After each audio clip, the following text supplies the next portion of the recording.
There are certain things in the world that are constant, unchanging with no regards to the passage of time.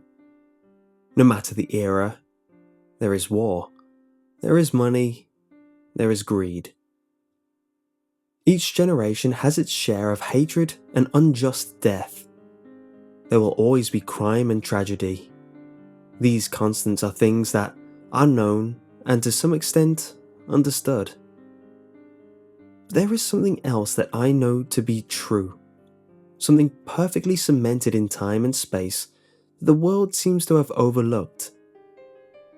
Mrs. Baker owns the house at the end of Willow Street.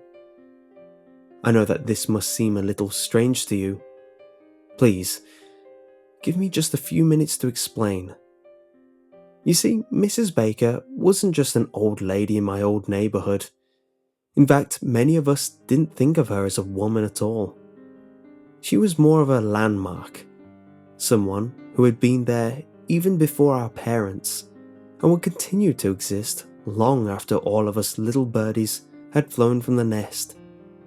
And, for as long as she'd been alive, she had owned a shabby little shack with peeling paint and squeaky shutters at the tail end of Willow Street. For most of us still alive in the neighborhood, she had existed for all of eternity. She wasn't born, and she wouldn't die. She just was.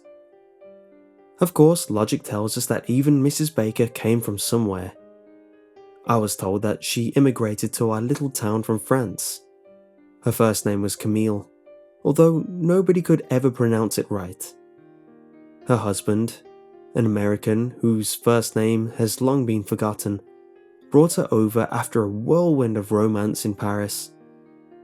He had died early, leaving her alone, childless, all by herself, in the house on Willow Street. By all accounts, Mrs. Baker was unremarkable.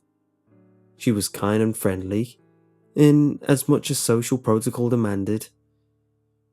She liked to sit on her front porch, surveying the unkempt grass as she embroidered yellowing hand towels.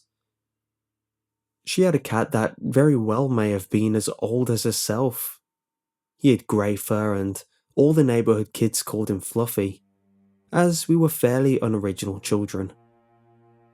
The only thing that set Mrs. Baker apart from the other residents was her apparent immunity to life and death. In all the time I lived there, I never saw her age. I never saw her change. But that's not why I remember Mrs. Baker now. Mrs. Baker didn't talk to the kids in our neighbourhood very much. I always had the feeling that she disliked children. I had spoken to her a few times because my mum had dragged me to her house. My mum had a fascination with embroidery and spent a few afternoons sitting in Mrs. Baker's musty old living room, taking lessons from the old crone. I didn't mind Mrs. Baker, because she always gave me chocolate chip cookies and let me play with Fluffy. Since she never really talked to me, however, I assumed that she wasn't very fond of me. That assumption was challenged one foggy morning in early April. School was out for some kind of break, so I had naturally risen before the crack of dawn to get the most out of my few free days. I'd driven my mum insane in the matter of minutes, and she'd sent me to play outside before she was forced to slaughter me where I stood. Her words, not mine. I was playing with some action figures when I saw Mrs. Baker standing outside her house, watching me. Of course, she lived all the way at the end of her street, a good 4 houses away from mine, so I couldn't tell if she was looking at me or not, except that I could feel her eyes on mine, like she was trying to call out to me with something other than her voice. And she succeeded, because I was so intrigued that I found myself standing up from the damp grass and taking a tentative step down the street.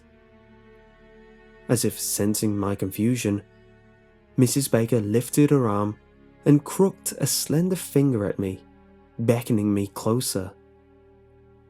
I was either too young or too stupid to be cautious. Besides, I'd known her all my life, as had my mother, and probably her mother before her. I didn't think anything of it as I trotted down the street. If anything, I was thinking of those chocolate chip cookies she often made. I stopped a few feet from Mrs. Baker, and I chirped out some kind of greeting. She gave me a stiff sort of smile, and bent down so that she was eye level with me. I remember thinking that I'd never seen an old person do that. It must have hurt her back, bending down like that. I suddenly felt very important. "Dominic, you're a good boy, aren't you?" She asked the question, fully expecting an answer. There was nothing patronizing or teasing in her tone. I nodded solemnly, as though this were the most important moment of my young life. Well, I guess in a way it probably was.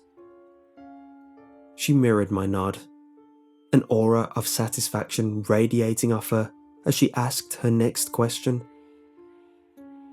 "Would you like to see something secret?" My ears perked up at that. A secret? I loved secrets. I was going to be a spy when I grew up, so I understood that secrets were very, very important. I nodded at her, and she extended her hand to me. I took it without hesitation, and she led me inside her house. We bypassed her living room completely, much to my dismay, as I'd rather hoped that her secret involved cookies. She took me through the dining room, then the kitchen, all the way to the back of the house, where she opened the door to a set of stairs, leading down into the darkness. She turned on the light, but the basement was still quite dim, so she held my hand in a firm grip as we descended together. I gradually became aware that there were soft noises coming from the basement, sniffles and shuffles and sometimes strange choking and squealing noises. It sounded as though she had animals that were trying very hard to keep quiet. I wondered if Fluffy had gotten trapped down there. Maybe Mrs. Baker wanted me to save him. I didn't see Fluffy when we got to the basement. I saw a row of cages, lining the walls in a mess of rusty iron. It was hard to see, but there were animals crouched in them, sniffing and pawing at the dirty floor beneath them. "What is it?" I asked, a little uncertain what to make of what I saw. "It's a zoo," said Mrs. Baker. My eyes lit up in wonder. I loved the zoo. My mother used to take my little brother and me, if we'd been very good. I realized why it was a secret now. Having a zoo in your basement was a genius idea. Although she wouldn't be able to keep very big animals. I was a little disappointed at that, because giraffes were my favorite. Still, I was very excited to see her zoo. She must have been able to sense my anticipation, because she let go of my hand and gestured forward. "Go on," she said. I didn't need a second invitation. I practically skipped forward, starting with the cage closest to me. Because the light was so dim, I had to bend down and press my face against the bars to make out what was inside. My little heart froze in my chest when I finally saw what was in the cage. It was a little girl, a few years younger than me. She couldn't have been more than 5. She was crouched down, her hands trembling, and I could see that something was dripping from her fingers. I thought about trying to speak to her, but then I saw her lips. They'd been sewn shut. I gasped and stumbled backwards, right into Mrs. Baker's arms. All too late, I began to feel something was very, very wrong. I looked back at Mrs. Baker, white-faced and shaking. I couldn't make out her face in the dark basement, and for that, I was almost glad. "What is she doing in there?" I demanded, trying to sound like I wasn't scared.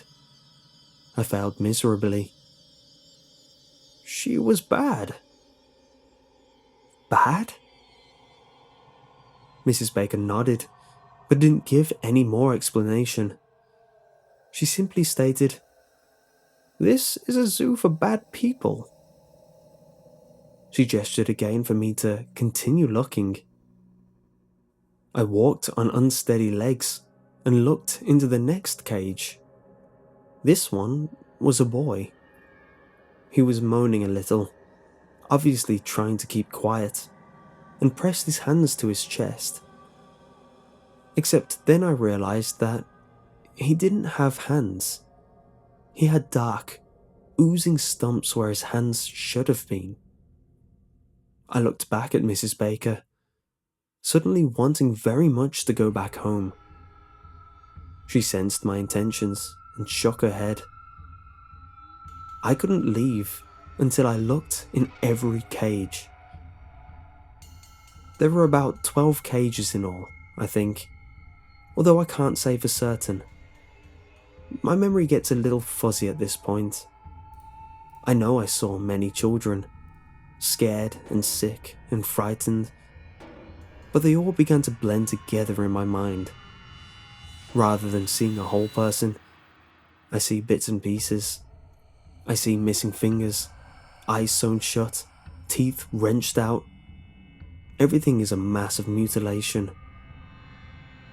I don't even really remember making it to the last cage, nor do I remember walking up the stairs. The next image in my mind is of Mrs. Baker's living room, sitting in a overstuffed armchair, drinking a cup of tea, eating warm cookies just out of the oven. "Do you know why I have a zoo for bad people, Dominic?" Mrs. Baker's voice is so clear to me, even all these years later. I shook my head, feeling numb and confused inside.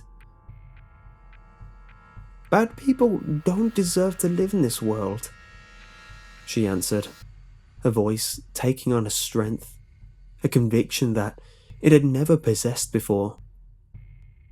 "They need to be locked up for everyone's sake. Do you understand?" I nodded. I didn't know what else to do. She seemed satisfied with that.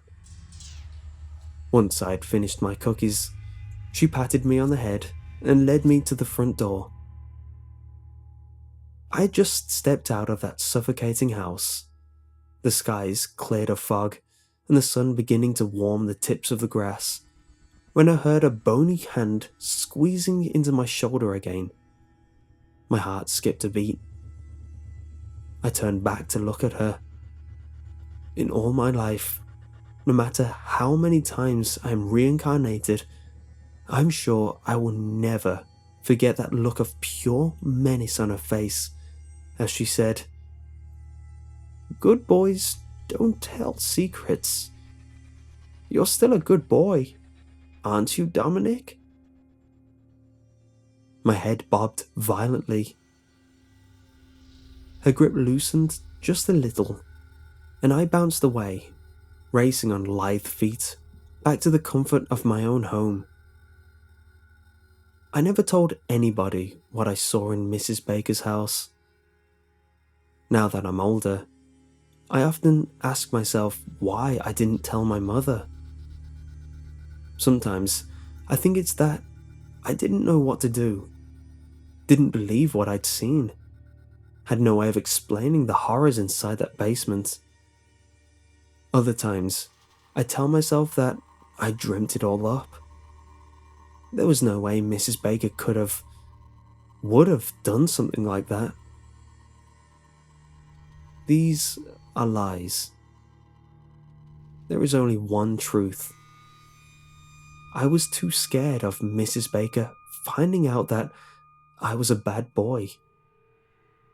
I was afraid of the zoo.